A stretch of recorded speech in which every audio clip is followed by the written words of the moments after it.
So, just while you get your breath back, let's have a look at the outside of the all-new 405 MI16, starting at the front.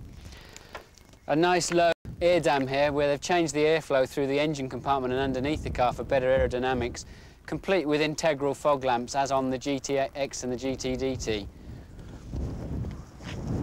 Underneath the bonnet, we have the new 16-valve engine, the rally-based engine with computer-controlled ignition, and there's the ABS pump there alongside.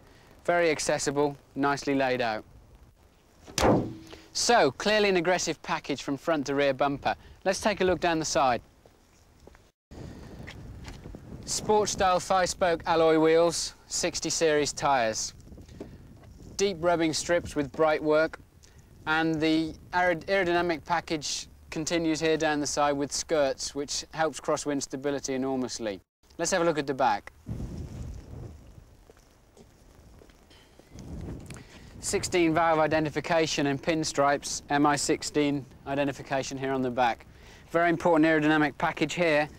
A deep rear skirt to control the air from underneath the car for less drag. A boot spoiler for less rear lift.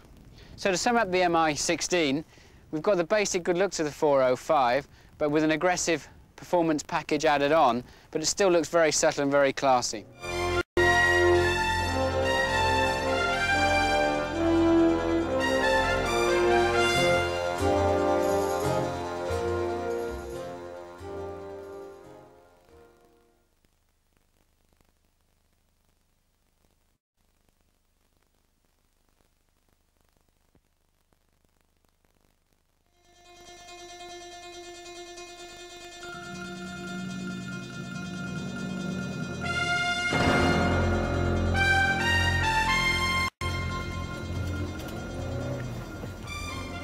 So we've explored the limits of the new 405 MI16 on the Bruntingthorpe track. Now let's see how that translates into everyday road use. So the skies have darkened a little as we take the car onto the road.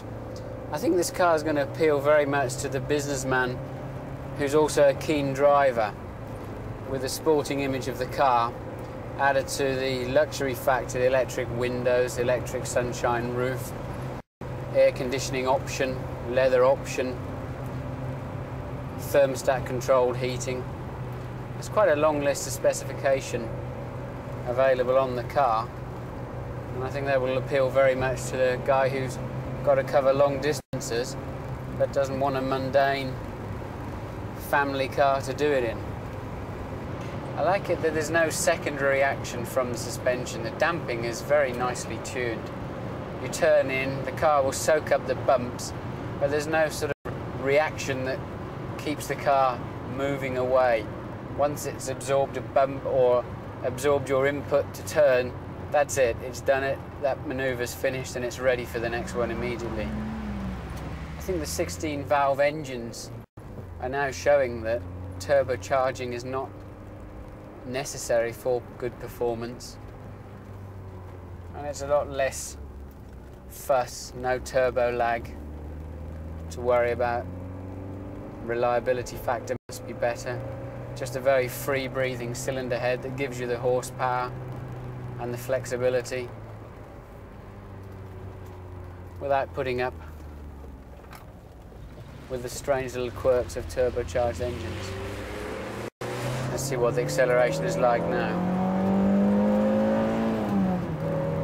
You can redline the car very easily. It starts to get a little bit noisy just after 6,500 RPM. That's really to be expected. But it's quite a nice sporty sort of noise coming back into the car. Swooping now through a country road, up and down hill, blind brow, sign for some horses, so we'll take the speed off. Quite calm and collected.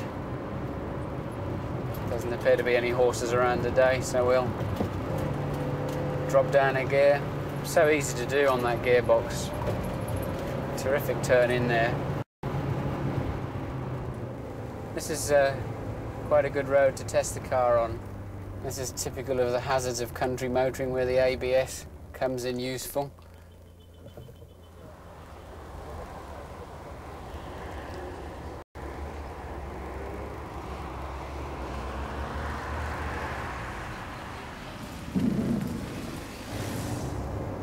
power-assisted rack and pinion steering is beautifully weighted actually.